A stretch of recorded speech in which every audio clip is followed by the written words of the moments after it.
Today on The Charge Up, men's basketball suffered heartbreak at the buzzer. Softball extended their winning streak. Women's lacrosse put on another offensive showcase, and we'll take a look at our March Madness brackets. It's all coming up on The Charge Up.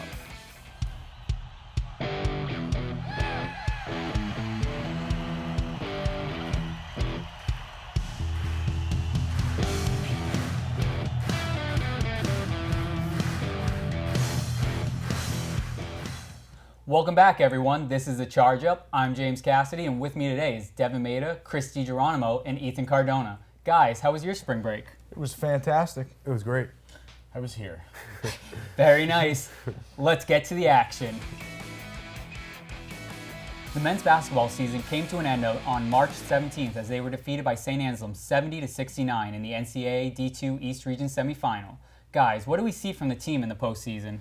Still a lot of grit and tough playing by the boys. The Chargers played a hell of a season. They were great to watch. It was unfortunate how it ended, but they still played wonderful, and the future is bright for these guys. Yeah, it was a great game to watch against St. Anselm. They showed a lot of resiliency. There were times where St. Anselm, they looked like they were going to go off and just start breaking away. Big run, yeah. But Roy Kane was there. He quieted the crowd like 3 times with some big 3-pointers, and they just kept. They stayed in it, and they lingered all the way to the fourth quarter, all the way to the final play, but they couldn't get it done. But overall, it was a great game to watch. Yeah, it was a hostile environment for sure. You know, when you go into Division II, you go into these tournaments, you know, you get the 1 seed. You're hosting the whole thing. You have your fans on your side, and it's not easy exactly on spring break for our fans to go all the way up to Manchester and to watch this game. So you're going into a really negative crowd. And it was a shaky start to go off, and they stepped up. Roy Kane, like you said, clutch shots. You could hear, even on the broadcast, how it dropped as soon as Roy hit a 3. This team stayed in it throughout, which is hats off to them. They did phenomenal with the environment they came into. It came down to the final play. There's definitely not something to hang your head on. Definitely. You made it to the regional semifinal, played the 1 seed in their gym, and played to the buzzer. And sometimes we see teams that struggle in the hostile environment, but sometimes other times we see teams rally together and really step up, and that's what we saw from the Chargers, despite taking the loss. But if they played them again any other time, even if it's at St. Anselm, we could definitely beat that team. Yeah, and this happened to them earlier in the season when they played St. Anselm at their place. They did the same thing. They got on a big run and we couldn't come back. But it just shows how much they've grown throughout the whole season and how we've been able to develop our talent and to stay with those teams without 3-pointers, mid-range shot, and even balanced attack. Yeah, definitely. And I think all these points lead us to another thing is, as you mentioned, this team is still actually a pretty young team compared to other teams within the conference. What are some players that you think could really make a difference going forward for men's basketball going into next year? Well, I think obviously the starting 5, because they're coming back another year. The same starting 5: Elijah Bailey, Derek Rowland, Roy Kane, Felazor, and it's a nice core. That's a solid core of guys right there. I mean, that's pretty much what carried them this whole year. So they're going to be another year of experience under their belt. They've been through some really tough playoff games, so this team can only get better. Yeah, and if they're not the favorite next year, I think that the system is rigged. They have everybody coming back. They have the experience, and other teams are losing a lot of players. We're only losing 1 senior. Yeah. So I think they should be the favorite coming in next year. Yeah, that's definitely something. We're losing 1 senior. We're not losing. No, it's nothing against Najee. Najee was a great player, but he wasn't a starter on this team like other teams are losing starting, not just starters, starting guards. Yeah, exactly. Key and players. Here, even if we were to lose a guard or two, there's still the depth at the guard position on this team is incredible. You just have player after player that's going to step up. Players can switch positions anywhere pretty much from the 1 to the 5. Yeah. Roy can play anywhere from the 3 to the 5. D-Row can play from the 1 to the 3. You have these players.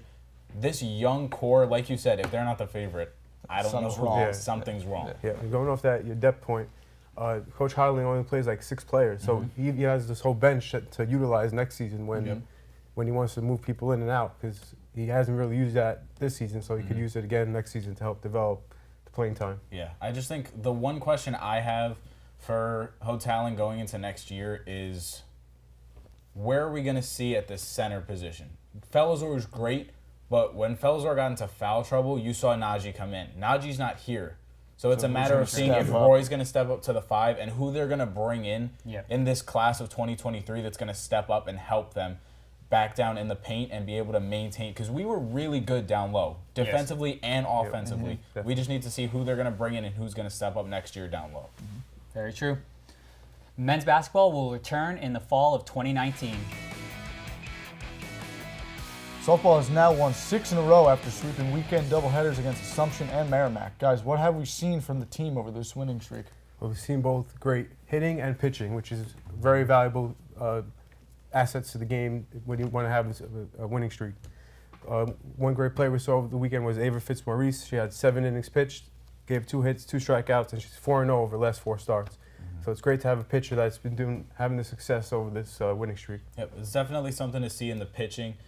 Fitzmaurice was going to come in. Not only does she start, but she's had saves in the last few games this weekend. Yep. She's been able to come in as a starter and be an ace for the Chargers, but also come in slightly cold. Obviously, she's warming up, but she's not really ready to just come in off the bullpen, and she's still coming in and making saves.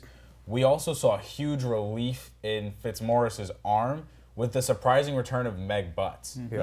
She came back a lot earlier than everyone thought she was going to, and she stepped up. She played in 2 games, and she really showed that now we have 3 pitchers, not 2, and that really takes ease off Fitzmaurice, off of Coach Starrick, and really sets a precedent for the rotation. Yeah, solidifies the rotation.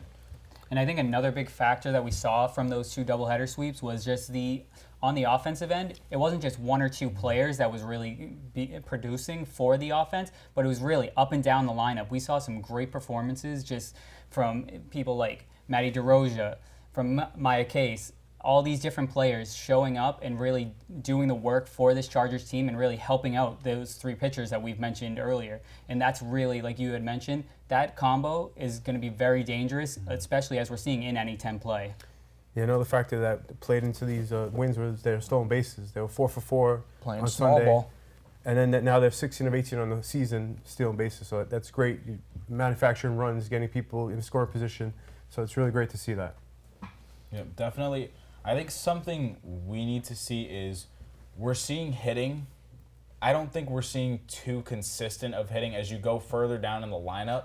Especially, I think the DP has some spots to be worked out. There's a few players that take on that role, but I think there is some work to do to see who's going to step up and hit, and if they're not hitting, who's going to come up in their place. I think that's definitely a key point for Coach Starrick going into the rest of the season, is who's going to be a consistent bat in that lineup. That player's not taking the field, so when they're in, they're there to score runs and move runners, and we need to see who's going to consistently do that. Yeah, I did notice that. It seemed like the heart of the order was the only part of the order really producing any type of hits or run production, which is fine, but eventually pitchers of other teams are going to hone in on them and then force the Chargers, the rest of that lineup to beat them. But for now, we'll take it, but they need to, we want to see a little more balance throughout the whole order. Yeah, and I think we really haven't seen the potential yet from Taylor Luzzi and Sierra Whitlock. They still haven't really picked it up yet. So once they start doing what they're doing and to pair it up with Maddie DeRosa and the rest of the lineup, I think they should be formidable throughout the rest of the season. Yep. I definitely see resiliency in this team. You know, to start off 6-0 this last week against Southern, Assumption, and Merrimack, you play your rival, you sweep them at their place. Then you finally get 2 back-to-back days where you open up your home schedule and you sweep them. And not only that, the resiliency came out in the second game against Assumption. You're up 4-1 in the 7th inning. You end up having it go tied, and you're resilient. You don't give up runs. You go all the way to the bottom of the 10th, and you walk it off. I think that's huge for a team that, that was kind of heartbreaking that you were so close to a win, and then all of a sudden it's tied. But instead of giving up, they said, nah, this is still our game to win, and they stepped up and they won that game. And I think that definitely carried into the next day when you saw them sweep Merrimack. Exactly. Yeah, it's all about momentum and how much you can gain and that mentality too. Yep. Keep that confidence going. Well, let's hope softball continues their streak. Softball returns to action Tuesday as they take on crosstown rivals Southern Connecticut State. First pitch is set for 2 p.m. Women's lacrosse picked up another win Saturday as it defeated number 16 Merrimack 20-15. Guys, what did we see from the team this weekend? we saw an offensive showcase, as we mentioned earlier. Mackenzie Ray has been the best player in the NE10 offensively. It's not even close. Within 7 games, she has 41 goals and 53 points total. Those numbers are insane. Yep. Those are numbers you hear and go, wait, how many did you say? Video game numbers. Honestly. And she shows it. You watch her in the game, and you can see why she scores so many goals per game. She is almost unstoppable on the offensive end. When she gets going towards the net, it's pretty much you have to send at least 2 to 3 defenders just to get in her way, or she will bury a goal. She has just been a machine all year so far, and I don't see that stopping anytime soon. I mean, you're gonna slowly start seeing teams doubling her, which that can only open it up for the rest of the Chargers. And you're going to see. I want to see her. Even if her goal production goes down, I want to see her assists go up because then they're going to start getting doubled. She's going to get doubled, but start dishing it out to anybody. Yeah, she had 9 goals, 2 assists, and 11 points total, which tied the program record for both categories. And she's done 9 goals twice already this season. And like you said, with the assists too, she has that capability also, so she could spread it around and do whatever she wants if she gets doubled. So it's a great asset to have on this team. Yeah, when you just watch the game, you almost expect her to come close to breaking a record. And it's funny is if she were to score a 10th goal, she would have broken her own record from earlier in the season and broken the points record all in the process. And you just see it happen that even in the late in that game against Merrimack, they were closing her out, shutting her down, iso-balling her. And then Caroline Marr steps up and just scores 3 goals. Exactly. So even if Ray's not going to, yes, she scored almost half the goals for the team, there was still more goals coming out that helped them, and the wealth is being spread on this team no matter how good Ray's going to be, because she's also passing and getting assists every game. So it's really nice to see the offense spread out, and give credit to the goalies as well. Guerra really stepped up. There were some tough shots in that game that she stepped up and made phenomenal saves. So it's great play on both ends for this team, beating a nationally ranked opponent, which they have to do. A lot of the honestly is nationally ranked. So they fought close with Adelphi. They beat Merrimack, and now they took Merrimack's spot in the coaches poll. Exactly. They're 16th in the nation now. Yeah. Going off what you said about Guerrera, she's 3rd in the NE10 in saves with 69, and then she's 2nd in the NE10 with the save percentage. So she's doing her job and allowing the offense to do their thing. And I think we really saw that in that Adelphi game. She was one of the main reasons that game against Adelphi was even anywhere near as close as it was she was literally standing on her head in net. Like, it was amazing watching some of the saves she made against a really good Adelphi team, number 2 in the country. And she was, honestly, like I said, I think one of the main reasons that game was as close as it was. Yeah, I mean, the defense has also been stepping up, too. We forced 20 turnovers in this game. I mean, that's what you want to see, too. They're just playing a nice balanced attack all over. I mean, it's easy when you have a monster like Ray who's just nonstop, an onslaught of scoring. But then, like you said, it opens it up for Caroline Marr and anybody else really on that offense. And then the defense is also, it's all functioning together, and it's nice, really nice to see these wins coming. Yeah, and it's great to see them step up against these ranked teams. Because in seasons past, they usually didn't really come out good against these ranked teams like Lemoyne and Delphi. But now we've seen it now, so hopefully they can keep it up and keep coming out and keep rising up the ranks. Oh, yeah. Exactly. Women's lacrosse will take the field again Wednesday when they take on Lemoyne at 4 p.m. The NCAA men's basketball tournament kicked off last week. Guys, how long did your brackets hold up? It lasted 1 game for me. Literally, I watched the first game, and I was like, oh, there goes my chance of a perfect bracket this season. And then just kind of moved on and hoped to pick up as many wins as I could from there on. So yeah, I had some upsets. I had Syracuse winning, they lost. I had Mississippi winning, they also lost. Yeah, Mississippi State, that Liberty game, that ruined me a little bit. Utah State, stupid. Kansas State, just ruined the whole thing. Wisconsin destroyed my bracket. Ruined my perfect Sweet 16, but... One reach with Buffalo, had them going to the Elite 8. That was a mistake. Don't ever bet on Buffalo, people. Marquette, the state of Wisconsin was just not kind to brackets. It was not a good March Madness tournament for Wisconsin. Remember that for next year. But otherwise, it's not that bad.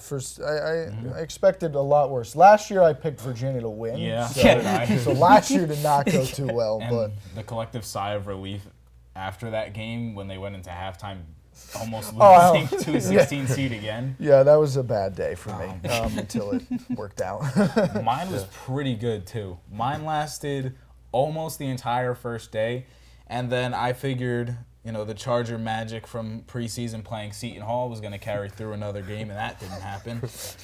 Yeah. Boeheim's Army did not step Nope. up against No, Baylor not at all. and ruin that bracket. And then day 2 was just Day 2 wow. was really bad. Day 2 was bad. Yeah. It was a little bit sad for some people, but what side of the bracket would you say is your best? You guys? I'd say the East and West. I got the entire East and Sweet West. 16 See, I'm the matchups opposite. for both, and actually the Midwest too. Yeah, I have the West. I only got one wrong with Syracuse. nice. So Yeah. I picked a perfect Sweet 16, by the way. So. That's Nice. impressive. You I might wish. be beating us all. Yeah, it was for all right now. guesswork. So Hey, that's all you can do. Whatever it takes. Guesswork. So. I got a perfect West. I really took a chance on Murray State and stepped up on Marquette. Yeah. Like we all thought that was gonna happen. I mean, I really thought.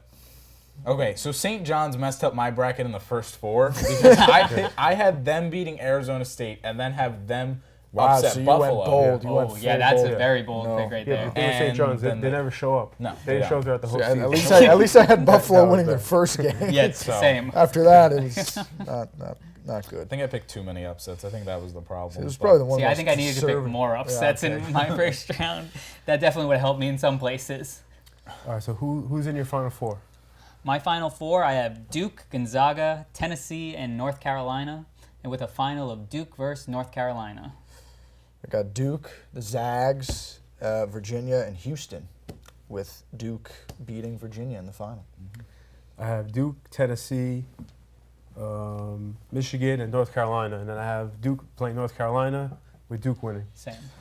Yeah, I think I am going to regret picking 3 ones, but I have Duke, Virginia, North Carolina, and Michigan. Duke, Virginia in the final, and I have Duke taking it. All right, so we're Okay, all in agreement there. Normally, I don't like picking the Duke is the, our the heavy united favorite. national champion. But I think just with Zion, it's just like the story of the year. I think they're meant to win. And I honestly I mean, you think saw after last watching night's that game. game After yesterday, last I night, think it really is that they're almost meant to win. That ball, ball 99 should've times that ball goes in, Yeah. and this one time it didn't. So I think it's the year for Duke. Not that I root against Duke or any of the top seeds, but let's see. I love to be proven wrong. Yeah. That happens all the time. I think Duke got scared yesterday, and Yes. I think hopefully they'll wake up.